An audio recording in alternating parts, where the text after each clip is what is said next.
Hey guys, my name is Gaurav और आज हम एक्सप्लेन करने वाले हैं जुजुत्सु काइसन का 13वां एपिसोड। तो अब तक हमने देखा कि ग्रैनी ओगामी की वजह से तोजी फिर से रिकार्नेट हो गया है और यूजी गोजो को बचाने स्टेशन की ओर भागता है, लेकिन रास्ते में वो कई सारे लोगों को देखता है जिस पर मॉन्स्टर्स अटैक कर रहे थे। यूजी सबको छोड़कर ऐसे नहीं जा सकता, लेकिन सबको बचाने का उसके पास टाइम भी तो नहीं है। तभी उसे एक जानी पहचानी आवाज सुनाई देती है। ये इनुमाकी था जो कि उसकी मदद करने आया था। यूजी सब कुछ इनुमाकी पर छोड़कर आगे बढ़ जाता है, जिसके बाद इनुमाकी मेगाफोन से अपनी कर्स्ड स्पीच का यूज करता है और लोगों को अपनी जगह से हिलने को मना कर देता है। इसके बाद यूजी जैसे ही स्टेशन के अंदर एंटर होता है, उसका सामना चोजो से हो जाता है जो कि अपने भाइयों की मौत का बदला लेने आया था। वो तुरंत ही ब्लड मैनिपुलेशन टेक्निक को एक्टिवेट कर लेता है। इस टेक्निक में यूजर का ब्लड कंप्रेस होकर एक वेपन बन जाता है जो कि साउंड की स्पीड से दुश्मन पर अटैक करता है। तुरंत ही चोजो यूजी पर अपनी बीम से अटैक करता है। कर्स्ड एनर्जी से भरी बीम जाकर यूजी को बहुत जोर से लगती है। यूजी इस अटैक से बच नहीं पाता और वो बीम यूजी के हाथ के आर पार हो जाती है। चोजो का हमला इतना ताकतवर था कि वो रास्ते में आने वाली सभी चीज को तबाह कर रहा था। यूजी उस बीम से बचते हुए चोजो के करीब जाता है और डाइवर्जेंट फिस्ट से उस पर अटैक करता है, लेकिन क्योंकि यूजी का हाथ घायल था तो चोजो को बस थोड़ा सा धक्का ही लगता है। जिसके बाद चोजो यूजी से पूछता है कि क्या मरने से पहले उसके भाइयों ने कुछ आखिरी शब्द कहे थे। यूजी समझ जाता है कि चोजो किसकी बात कर रहा है। वो बताता है कि नहीं, उनके कोई आखिरी शब्द नहीं थे, बस वो मरने से पहले रो रहे थे। चोजो ये सुनकर बहुत ज्यादा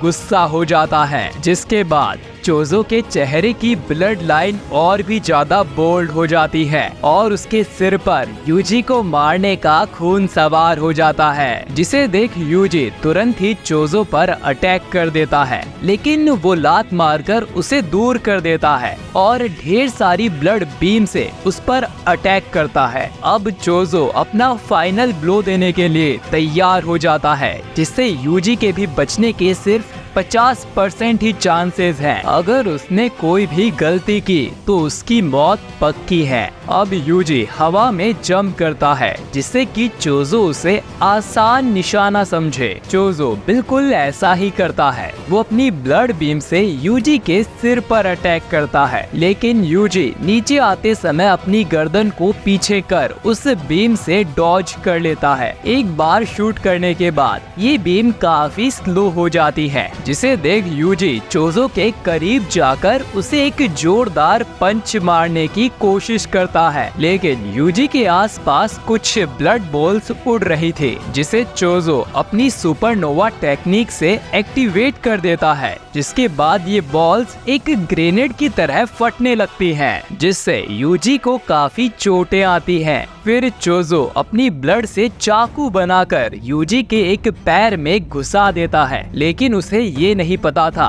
कि यूजी घायल होने के बाद भी उस पर अटैक कर देगा। वो उसे लात मारकर दूर कर देता है। चोजो गुस्से में आकर यूजी पर फिर से ब्लड बीम से अटैक करता है, जो कि सीधा यूजी के पेट में लगती है। यूजी समझ गया था कि चोजो बहुत ताकतवर है और अगर ऐसा ही चलता रहा तो वो जरूर उससे हार जाएगा। तभी मेकामारू फिर से बोलना शुरू कर देता है और यूजी से पूछता है कि क्या चल रहा है, जिस पर यूजी उसी से पूछता है कि तुम अभी तक कहाँ थे, जिस पर मेकामारू बताता है कि वो अपनी एनर्जी सेव कर रहा है, अभी बहुत काम बाकी है। मेकामारू चोजो को पहचान लेता है और यूजी को बताता है कि वो ब्लड मैनिपुलेशन टेक्निक यूज कर रहा है। मेकामारू इस टेक्निक के बारे में सब जानता था, लेकिन इसकी कमजोरी उसे नहीं पता थी। यूजी चोजो के अटैक से बचते हुए एक खंबे के पीछे जाकर छुप जाता है। मेकामारू आगे कहता है कि उसके पास एक प्लान है जिसके लिए उसे बाथरूम में जाना होगा, लेकिन इस प्लान के कामयाब होने के सिर्फ 10% ही चांसेस हैं। यूजी के पास और कोई चारा नहीं था, तो वो चोजो के अटैक से बचते हुए बाथरूम की ओर भागता है, जिसे देख चोजो कंफ्यूज हो जाता है। चोजो समझ जाता है कि जरूर ही कोई गड़बड़ है, क्योंकि यूजी कोई बेवकूफ नहीं है, उसने उसके भाइयों को भी मारा है। अंदर जरूर ही कोई जाल है जिसके अंदर चोजो नहीं फंसेगा। तभी अंदर से मेकामारू की आवाज आती है, जो कि चोजो को अंदर बुलाने के लिए उकसा रही थी कि तुम भी अपने भाइयों की तरह डरपोक हो गया। जो सुन चोजो को गुस्सा आ जाता है और वो बाथरूम की ओर जाता है। यूजी ने बाथरूम के सारे नल और शावर्स तोड़ दिए थे, जिससे चारों तरफ पानी गिर रहा था। चोजो को मेकामारू एक दीवार पर चिपका हुआ दिखता है और वो उसे अपनी ब्लड टेक्निक से तोड़ देता है। ठीक तभी यूजी उसके पीछे से आकर चोजो को एक जोरदार मुक्का मारता है। गुस्से में आकर चोजो कहता है कि अब यूजी के पास कोई भागने की जगह भी नहीं है। जिससे पहले कि चोजो